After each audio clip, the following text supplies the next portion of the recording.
Welcome back, dear viewers. If you're just tuning in, you're watching Hala Kuwait on your favorite family channel, KTV2. And I'm pleased to be joined by our special guest, Ms. Camille Alexander, who is a yoga instructor. Welcome to our Hala Kuwait, your program, of course, and thank you for joining us. Thank you for having me. Well, first and foremost, can you tell us how does the practice of yoga, specifically the poses, movements, influence our health? So a lot of the poses end up being part of our health, helping us to slowly slow down in our lives. So what happens is a lot of it is connected with breath and movement, and this helps us to take our time with things a little bit more. A lot of times we are rushing. We're all living in the city, so we like to rush a lot. So these poses just slow our lives down, not only with the breath and movement, but just understanding your body a little bit more. And they're also great for lengthening the spine, lengthening your body and your muscles. I see. So what kind of specific yoga poses can be particularly beneficial for our body's problems? So, I mean, there's so many poses, and with modern day yoga, I find that our practice really is about what we're doing nowadays. So for example, when you're working on spine health, so learning about your spine, how to make it stronger, your posture gets better. Nowadays, we're always on our phones. Yes. So naturally, this rounding through the spine happens. So with our yoga poses, for example, you know, the typical downward dog or these sort of poses that are created to lengthen the spine, these are helping us to counteract what we've been doing in our daily lives. So that sitting, that rounding, these sort of things. The rounding, yeah, I see it a lot, and it's absolutely dreadful, especially with kids these days on their smartphones, devices, and they always have this pose of their heads down, and it creates something behind their necks, which is like a hunchback It is a situation. hunch. It's actually fat. So it becomes, the reason why this happens is because the spine is rounding and the neck area is so sensitive. The head is heavy. So when you're rounding, it's creating, like the body is so smart, it's creating this padding to protect you. And so a lot of kids, and what they're saying too, that later on, the next generations, this hunched back and also their forearms are going to become very sensitive. Carpal tunnel syndrome, these things, you know, tennis elbow, a lot of that. But can you explain the syndrome you just mentioned? The carpal tunnel, so it's in the same family with your tennis elbow. It's basically a tightness, and we're creating some sensitivity that causes the nerve damage that will run from the arm into your shoulders. Sometimes it goes down your back. Your body is all connected, right? So a lot of things that may start in one place will end up in another.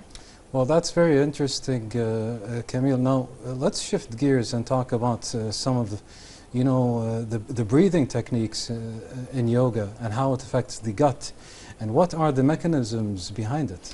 So breathing and your gut are more connected than a lot of people think. So one of the things that I like to talk about as well is there was a study done on the early 1900s and the breathing that people did back then. It was about 5 breaths per minute.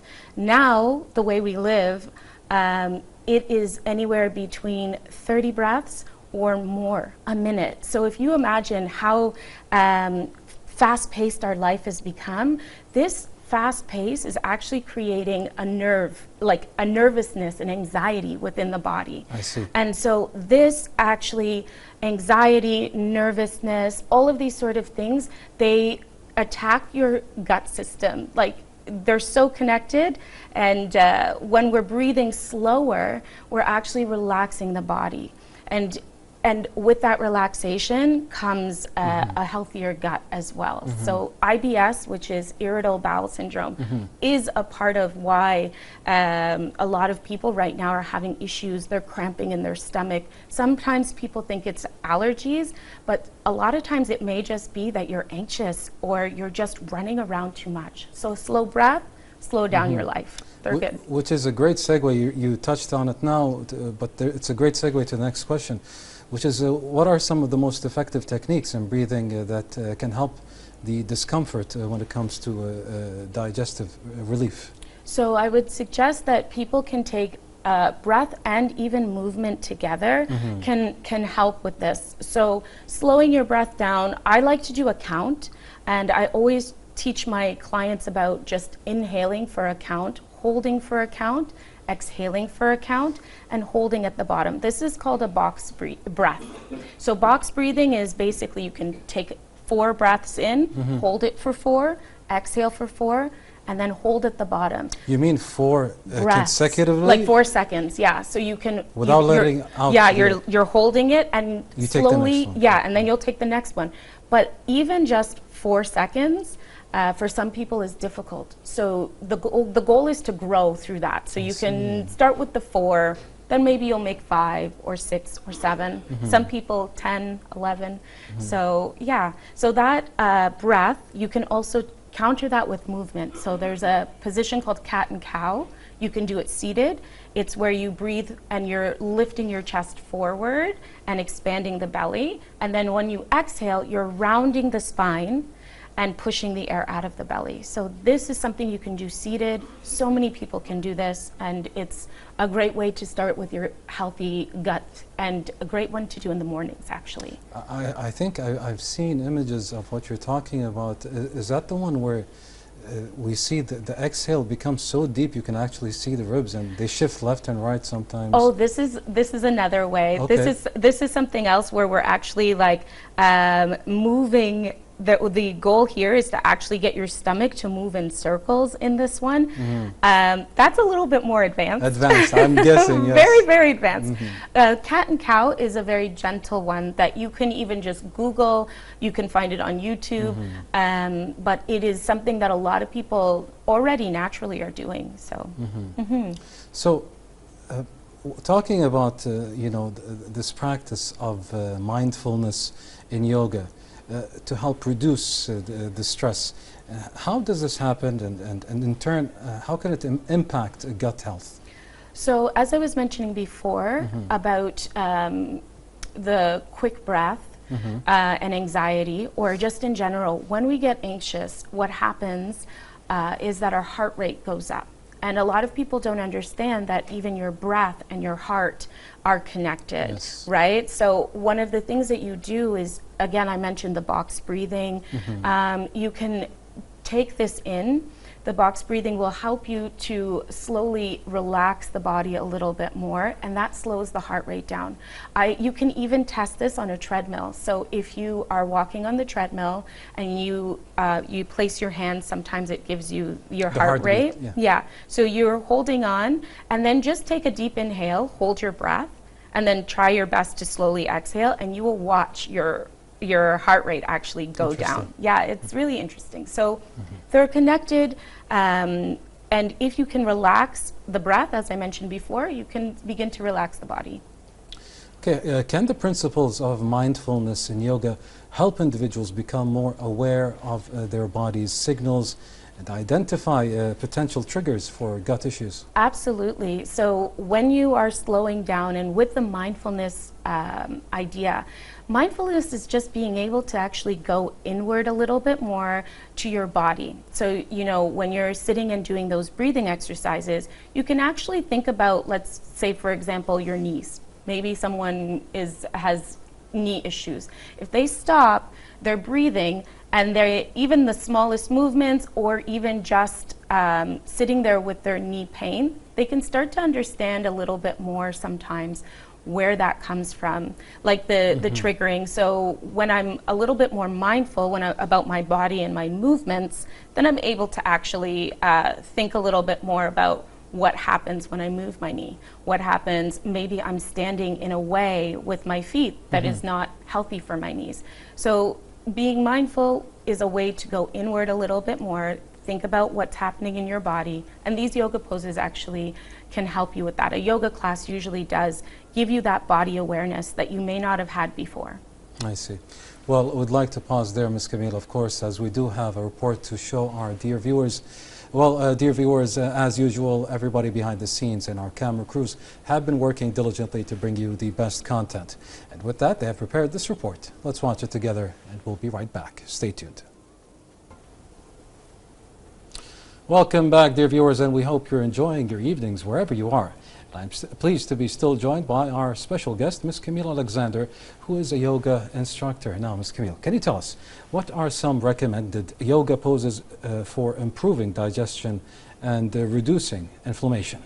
So I would say that one of the poses that I like the most to tell my clients about is wind removing pose, it's called.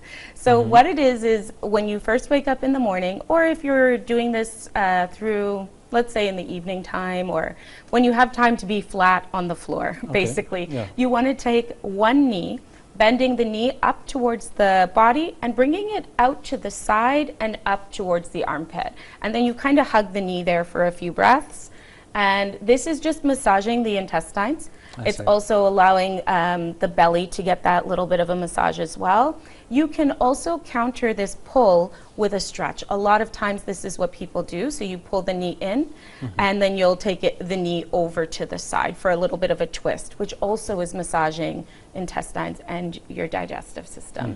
And when you're doing this, you want to take the knee. So many people take it straight to the body, take it out to the side and lift it up, because our body's skeletal system is shaped in a way that you get more room if you bring it to the side. So that's my little secret tip for today. I see. Yeah. That's a great message, of course, for our dear viewers, and I hope they are learning as much as I am today. Now, we're moving on, Ms. Camille. How can a home yoga practice be tailored to support gut health, and what are some essential considerations for beginners? So I would say practicing at home is a beautiful thing. You know, not everybody has the opportunity to make it into a studio, and also sometimes, you know, you just want to be in your house, in the comfort of your home, in a place that you feel safe and comfortable, right? So I always encourage a home practice as well. As I mentioned before, there's a lot of information on so many poses that you can do on YouTube, on like Google, and you want to write in there that you're a beginner, especially when you're just starting out, and you want to make sure that the practice is going to be catered to someone who's a beginner. You don't want to overdo it with something like practice where they're trying to show you a handstand on day one, you know? Yes, so yes. Beginner, and there's so many that are tailored to gut health. If you were to just type in, you know, something as simple as beginner yoga, gut health, a lot will pop up, and a lot of great teachers are out there. So definitely it's a great idea to practice at home, and I would say YouTube is a great way to get started as well. Okay, what is the connection between, of course, gut health and mental well-being, and how does yoga address both? So as I was mentioning before, we have that breath, we have those movements that will help to massage the intestines, and I just gave you two, a twist and a pull. And those two are really amazing as well. You also have, with the gut health, as I mentioned, the body is pulling in, so you're already allowing for that stomach to get some massaging and to get a little bit of extra love. And then with the breath and the movement from yoga, this is relaxing the body. So as I mentioned, with our gut health, we get anxious a lot of times, especially with things being so fast-paced.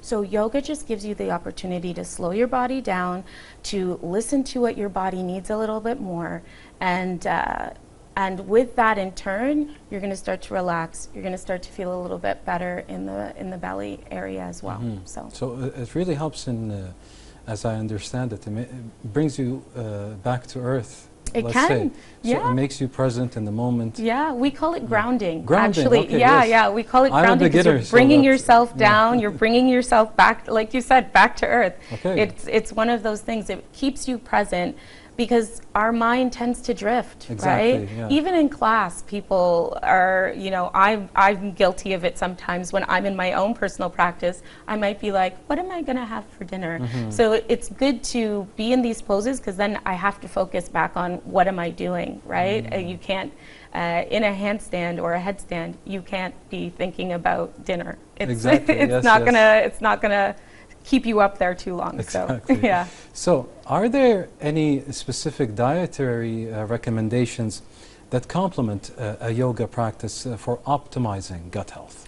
So right now, to be honest, I have discovered this great tip that I have been personally using, which is okra water. So bamia, I think it's called in Arabic. Bamia. Bamia. Yes. So it's such a simple thing that you just add to your water, chop up some okra, throw it in, let it sit for 6 to 12 hours, and then you take the okra out, and this is an amazing thing to hydrate the body, and it's also great for bloating, for helping to the digestive system, and then also okra is great, you can eat it afterwards. But this is something that's light, you can have it before your practice, it's hydrating, and you don't want to eat a lot of food before you do a yoga practice, so I would suggest something light like okra water would be a great way to promote gut health and also get you ready for your class.